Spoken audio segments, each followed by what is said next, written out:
En 2011, dans l'État du Michigan, aux États-Unis, deux jeunes frères, Stan et Dominique Larkin, furent diagnostiqués avec une maladie rare et héréditaire connue sous le nom de cardiomyopathie familiale. Cette maladie affaiblit sévèrement le cœur, le rendant incapable de pomper le sang correctement. À seulement 20 ans, leur condition s'est précipitée vers un point critique, les plaçant face à de graves dangers pour leur vie.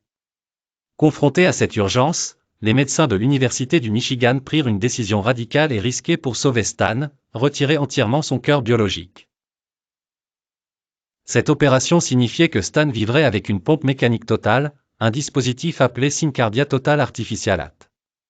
Contrairement au pacemaker, ce cœur artificiel n'est pas implanté dans le corps. Il est relié à une machine externe, le Freedom Driver, que Stan devait porter dans un sac à dos pesant 6 kg. Ce dispositif simule le battement du cœur en pompant de l'air dans deux chambres mécaniques.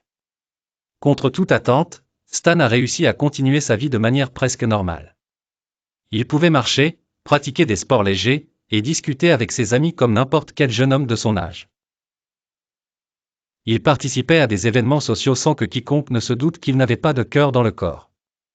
Cette réussite lui permit de devenir le premier patient aux États-Unis à pouvoir quitter l'hôpital avec ce cœur artificiel mobile. Dominique Larkin, son frère, a également dû être équipé de la machine SynCardia, mais pour une période plus courte. Les deux frères furent suivis médicalement en parallèle, marquant une époque exceptionnelle dans les traitements cardiovasculaires.